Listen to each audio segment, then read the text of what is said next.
In this module, we're going to start the beginning stages of lesson planning. So let me ask you this. Have you ever been in a class and you're taking an exam and you think to yourself, we didn't learn this. Like, we did not talk about this in class. I did not read this in my textbook. Your instructor was probably using the traditional model of lesson planning. So you can see over there on the right-hand side, the traditional model, the first step is the teacher identifies the learning objective. Then the teacher plans the activities that they're going to be doing, or the lectures, or whatever, how they're going to teach the material. And then finally at the end, the teacher plans the assessment. So whether it be the test, the quiz, the project, whatever the case may be. A much more highly effective model of lesson planning is called backward design. And that's what we're going to be using in our class. So with backward design, you begin with the end in mind. You first decide on what do you want your students to be able to do at the end of the instruction. Then, rather than just jump into how you're going to teach it, you next develop the assessment. So you develop the test, the quiz, the project, whatever the case may be. You develop that next. And then finally, the last step is then you plan your learning activities around that assessment. So you're assuring that whatever it is that you want your students to know, which is your assessment, that your teaching is mirrored with that. You're teaching them the skills and the concepts that you expect them to know at the end. So the very first thing we're going to be doing is focusing on stage 1 there, which is, again, coming up with your goals, your objectives. What is it that you want your students to be able to do at the end of the instruction? So there's a great quote by Stephen Covey. He wrote the book 7 Habits of Highly Effective People. He said, to begin with the end in mind means to start with a clear understanding of your destination. Where do we want our students to be? It means to know where you're going so that you better understand where you are now, so the steps you take are always in the right direction. We want to ensure that the steps we're taking as a teacher to teach our students are always going in the right direction of what we want them to know. So the backward design process, we are starting step 1 now, and that is identifying what our students should know, understand, and be able to do. We're really going to start that by looking at our standard course of study that is given to us by the state of North Carolina, and we're going to talk about that in a minute when I talk about your assignment for this week. Now, after we identify those desired results, we're going to determine acceptable evidence. So these are the assessment methods. So next week, we're going to be talking about informal and formal assessments that you're going to give during that unit. And then last but not least, what we're going to be doing is talking about instructional methods. So how are we going to equip our students with the knowledge so they're able to be successful on those assessments? So just focusing on stage 1 this week. Again, that's the only stage we're going to focus on. We're not going to try to take backward design all in one entire module. So what should our students hear, read, view, explore, or encounter with their learning? What knowledge or skills do we want our students to master? And then what are just those big ideas and important understandings that our students should retain? So what do we want our students to walk away with our class knowing in the future? You do not pull your lesson goals and objectives out of thin air when you are teaching in the state of North Carolina. So North Carolina has developed what they call the standard course of study, and this is for every grade level, for every subject area. There are state standards that you are going to have to follow as an educator. So you can kind of see the hierarchy of things. On the state level, they develop the standards. Usually on the district level, the curriculum is given to you. So what text or what videos, what curriculum are you going to be using to teach? And then on the teacher level, you have the instruction. So how are you as the teacher going to implement that curriculum which matches with the state standards?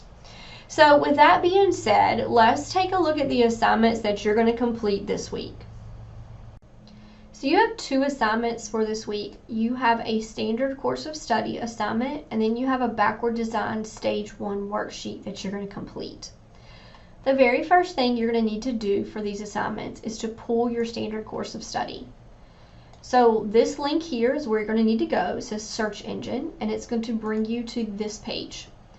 From this page, you can choose your grade level that you have a desire to teach. So I'm going to choose middle school because that's what I taught.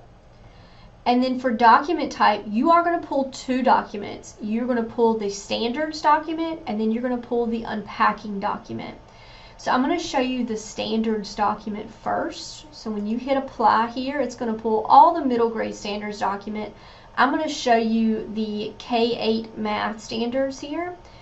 So this is what the standards document looks like. So if I'm a 7th grade math teacher in the state of North Carolina, I am going to eat, live, and breathe these standards that are listed here on this document. This goes over everything that I'm going to teach for that year. This is what my students are expected to know when they are done with 7th grade math. So this is the first document here. Now, I gotta admit, the document that I usually found most useful rather than the standards document, this is a very broad overview. The document that I use the most is the second document that you are uploading for this week, which is the unpacking document. So if I hit unpacking, I would hit apply, and then I would pull the 7th grade math unpacking document. That's this one here.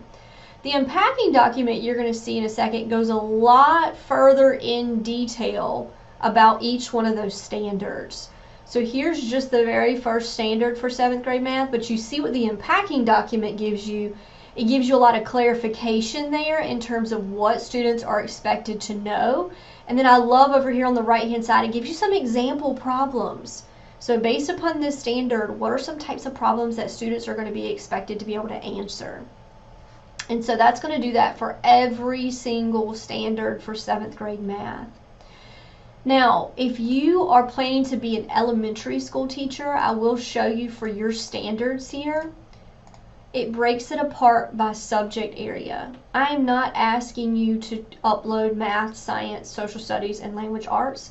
You can just choose one. So if you wanted to do the language arts standard course of study, then just do that. That's fine. Keep in mind you are going to do a lesson plan project in this class, so choose whatever subject that you plan to do that lesson plan project on, because all these next modules that we're going to be doing are going to be building up to that lesson plan. So if you know you want to do a lesson plan on social studies, then choose social studies. If you want to do a lesson plan on math, then choose math. That goes for elementary, because with elementary teachers, you all teach everything. Now, after you pull those two documents, you're going to upload them here. That is going to be step 1. It's just to upload the documents. Now, step 2, after you upload the documents, you're going to complete our standard course of study Jamboard. We're going to be doing a See, Think, Wonder. So I will show you what that looks like here. So a See, Think, Wonder is a great activity to really have your students stop and think critically about a topic, or it could be a picture, or it could be a movie, whatever the case may be. Stop and really think critically about it before we jump into that lesson. So that's kind of what I'm having you do right now with your standard course of study. I want you to stop for a minute. I just want you to look at it. I want you to think about it, and I want you to come up with some questions. I want you to start wondering, how am I going to use this standard course of study in my day-to-day teaching? Now, what you're going to be doing is you're going to be posting a sticky note to our Jamboard. So if you hit, I'm going to show you right here, you hit the sticky note feature. You can write everything that you see when you look at the lesson objectives. And then make sure you put your name at the end so I know who has posted and who has not. So you just hit save, and then you're going to put your post-it note under the See category. You're going to put a post-it note under the Thinking category, and then you're going to put a post-it note under the Wondering category. You're like, well, Ms. Bachman, what am I supposed to write for each one of these? If you slide over to the next couple of frames, the See category gives you some things, some ideas on what you should be writing about here. So what was one of the first things you saw when you opened up your standard course of study? What do you think was the most important thing that you saw? Where did you see a lot of detail? What was the least important thing from the standard course of study? Now, after you post what you saw when you opened it up, next I want you to start thinking. So what are some ideas that you're starting to think about when you look through your standard course of study? What do you feel like is the most important part? What is it trying to show you as a teacher? Why was this document created? What is this trying to tell me? And then in the last column, I want you to post a Post-it note on what are you starting to wonder about now. I really hope when you're reading through your standard course of study, it gets you to start thinking. Maybe you're confused after you read your standard course of study. You're starting to wonder, where can I find out more information about this? Or one thing that this is not telling me is this. What are some questions that I have now that I've read through my standard course of study? So use these pages here to kind of guide your thinking. You're going to post a total of 3 Post-it notes here. And you don't need to hit a save button. This is Jamboard, which is used through Google. I would encourage you to use Jamboards with your student because this is a great way to see all of their ideas at one time in one document. It's a great way to have your students collaborate and learn from one another. So this is going to be the second part of that assignment. I did want to mention up here above that I have given you some extra resources. Really the only thing you need is the search engine. I did post a reference guide, so I'll show you here. This leads you to this page. There are a lot more references here listed for each subject area. And then for our elementary school teachers, if you want to be able to look at all the subject areas in one document, this is what those quick reference guides are down here. Other things that I've posted for you this week are individual resources based upon the subject area. These are professional development trainings that have been provided and posted. Usually when when teachers have early release days, typically one of those early release days are going to be focused on their standards, their standard course of study. I am fortunate enough to have a sister that works for the Department of Public Instruction. She is actually one of the people who developed the social studies standard course of study for K through 12. So she gave me the links to these here, and so I'll show you, for example, here's language arts. You do not have to delve into this, but I really would encourage you to play around with it and probably bookmark this page for the future, because these are all the professional development trainings that the language arts team across the state has come up with to help teachers understand their standard course of study. So do not feel like that you need to read it and then be like, oh, well, I'm good. I completely understand what I'm supposed to be teaching my students. You're going to get a lot of training as a teacher to really help you unpack that standard course of study.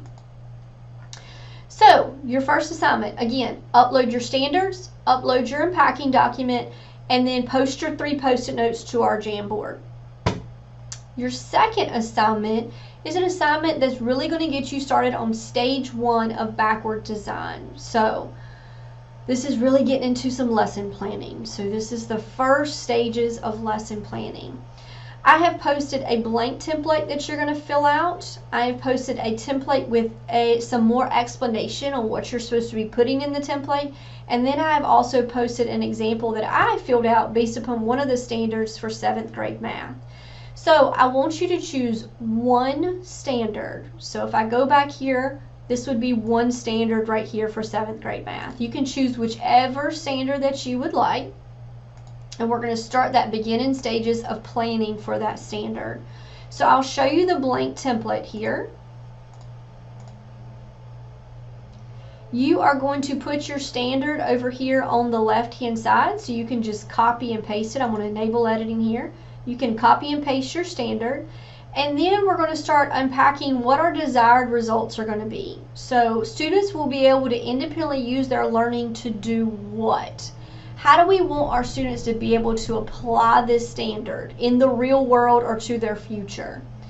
What exactly are students going to understand from this standard? What are some essential questions that we need our students to be able to answer based upon this standard? What are we expecting our students to know? So what are we expecting our students after they leave our class and they've moved on? We expect them to know what? And then specifically, what skills are we're asking our students to be able to demonstrate based upon that standard? So I would really encourage you to look at the example that I've posted for you this week to give you an idea of what it is that I'm looking for. So what I did was I took one of the geometry standards for 7th grade math that involves circles, and then I list for you at the top, how are they going to be able to use their learning? How are they going to be able to apply it? How are they going to be able to transfer it for their future? What broad understandings do I want my students to know based upon this standard? Here are some specific questions that I want them to be able to answer based upon this standard. And then what knowledge do I want my students to be able to take away after they leave my class? So once they leave me, I expect them to be able to retain what? And then again, what skills are they going to be able to show me when they do their assessment? This is a lot of information for you to take in for this week. So if you have any questions about how to find your standard course of study, how to find your unpacking document, how to read your standard course of study, how to fill out stage 1 of backward design, please do not hesitate to reach out to me with any questions, and we can definitely take a look at this together.